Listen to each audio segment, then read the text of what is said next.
B. The story of Tamim and Jassasa the spy. From Fatima bint Qais radiyallahu anha, who said, I heard the call of a caller, the caller of the Messenger of Allah peace and blessings be upon him, calling for congregational prayer. When the Messenger of Allah peace and blessings of Allah be upon him finished his prayer, he sat on the pulpit laughing. He said, let everyone remain in his place of prayer. Then he said, do you know why I have gathered you? They replied, Allah and his messenger know better. He said, indeed, by Allah, I have not gathered you for anything pleasant or frightening. Rather, I have gathered you because Tamim ad-Dari, a Christian, has come to pledge allegiance and convert to Islam. He has told me a story that corresponds to what I used to tell you about the Messiah Dajjal. He told me that once he boarded a ship with 30 men from the tribes of Lakm and Judzam. The ocean waves played with them for a whole month in the middle of the sea. Then these men took refuge on an island in the middle of the ocean. Until sunset, they were still sitting in the lifeboat. Then they entered the island. Suddenly, a slithering creature with thick and bushy hair stood in their way. They could not tell which was the front and which was the back, because of how thick the creature's hair was. Tamim ad-Dari radiyallahu anhu narrated, they asked, wretched you, who are you? The creature replied, I am Jassasa. They asked, what is Jassasa? The creature said, O people, go to the man in the house, for he is eager to know your news. Tamim said, when Jassasa mentioned to us the name of a man, we feared that Jassasa was a female devil. Tamim said, we hurried away until we entered the house in question. It turned out that inside was the biggest, tallest, and strongest man we had ever seen. An iron chain bound his hands, so that they were joined to his nape, as well as his 2 knees, with the soles of his feet chained. We said, wretched you, who are you? The man said, your destiny has destined you to know the state of mine. Now, do you tell me about your state? They said, we are a group of people from the Arabs. We boarded a ship at sea, and the waves of the ocean were so strong that they tossed us around for a month. Then we took refuge on your island. We sat in our boats. Then we entered this island. Suddenly, a slithering creature with thick hair suddenly confronted us. Not knowing which was the front and which was the back because of the thickness of its hair. We said, wretch, who are you? He replied, I am Jassasa. We asked, what is Jassasa? He replied, you go to the man in the house, for he is longing for news of you. Then we rushed to meet you. We were afraid of the creature. We did not feel safe, because it might be a female demon. The man said, you tell me about the date palm groves of Bison. We asked him back, what are you asking about? He replied, I'm asking you about the date palms. Have they borne fruit? We told him, yes, it has. He said, behold, the trees have almost ceased to bear fruit. He said, you tell me about the lake of Tiberia. We asked, what is it that you are asking about? He said, does it still have water? They replied, it still has plenty of water. He said, behold, it will soon run out of water. He said, tell me about the spring of Zughur. They asked him back, what do you ask? He replied, is there still water in the spring? And do the people around it still farm with water from that spring? We answered him, yes, the spring is still abundant in water, and the people who live in that place still cultivate with the flow of its water. He asked again, you tell me about the prophet of the illiterate, what has he done? They replied, he has emerged from Mecca, and now lives in Yathrib. He asked, did the Arabs fight him? We replied, yes. He asked, what is he doing to them? So we told him about the people who had followed and obeyed the prophet from among the Arabs. He asked them, has it happened like that? We replied, yes. He said, then it is better for them to obey him. I'm really going to tell you about myself. Indeed, I am the Messiah Dajjal. I have almost been allowed to come out. I will come out and I will walk the earth. I will not leave a single land unless I overtake it within 40 nights, except Mecca and Thaba Medina. Those 2 lands have been forbidden to me, both of them. Whenever I am about to enter either of them, there is always an angel who confronts me. The angel carries a drawn sword. He blocked me from it. Verily, in every crevice of it there is an angel guarding it. Fatima bint Qais radiyallahu anha said. The Messenger of Allah said, while tapping the pulpit with his staff, "This is Thayba. This is Thayba. This is Thayba." He meant Medina. "Have I told you about it?" The people replied, "Yes, I have." The Messenger of Allah, peace and blessings of Allah be upon him, said, "Indeed, the story of Tamim amazed me. Indeed, the story of Tamim is in accordance with what I have told you about it, about Medina, and about Mecca. Know that it is not in the Sea of Sham, or the Sea of Yemen.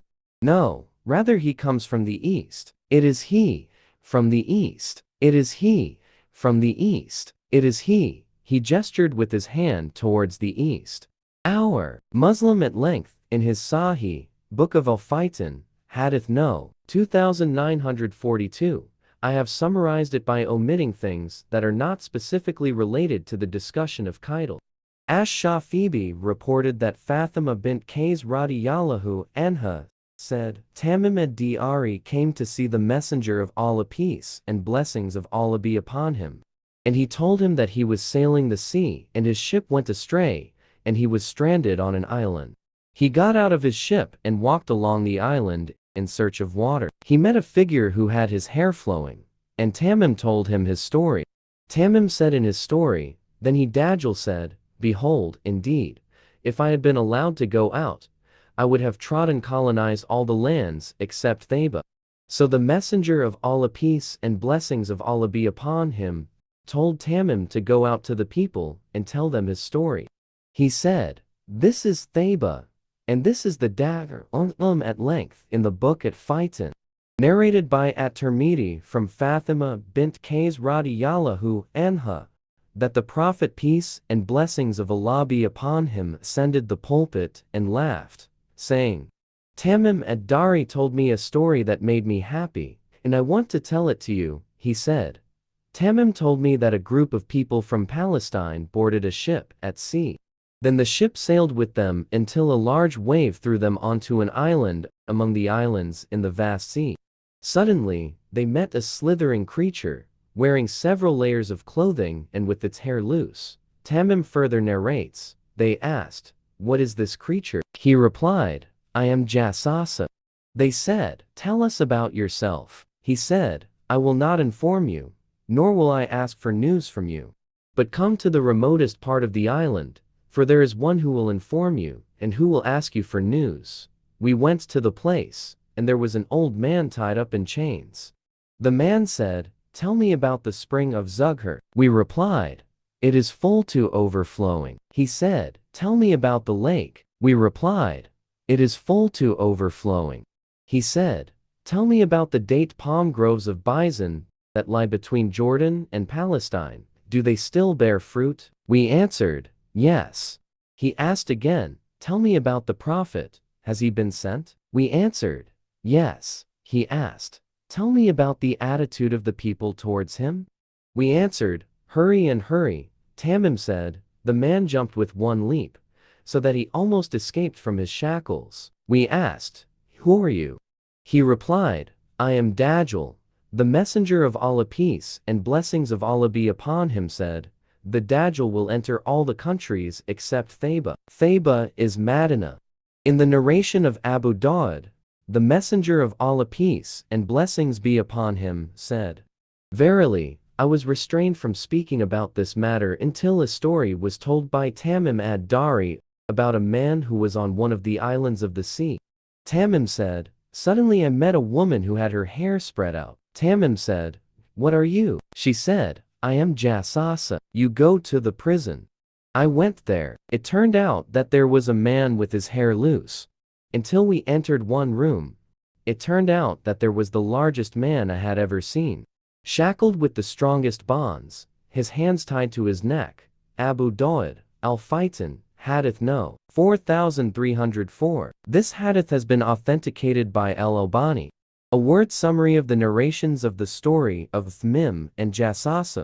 1. The story of Tamim and the phenomenon of Luny Shayyad. It is this hadith of Tamim ibn al-Zadari that has changed the scholars' view of the assumption that Ibn Shayyad was the Dajjal. Even Ibn Hajar himself said that it is impossible that Ibn Shayyad was the Dajjal. He said, if it does not invalidate the notion that Ibn Shayyad was the Dajjal, then it is impossible to reconcile to hadiths that are contradictory in content. How can it be said that there is any compatibility if a man who at the time of the life of the Prophet peace and blessings of Allah be upon him was just approaching adulthood, and the Prophet peace and blessings of Allah be upon him even met him and questioned him, suddenly becomes a grown man imprisoned on an island among the islands of the sea, let alone bound with iron chains, and he asks for information about the news of the Prophet, peace and blessings of Allah be upon him. Fathul Bari. Ibn Hajar's words are very clear. He openly assumed that Dajjal Akbar was definitely not Ibn Shayyad.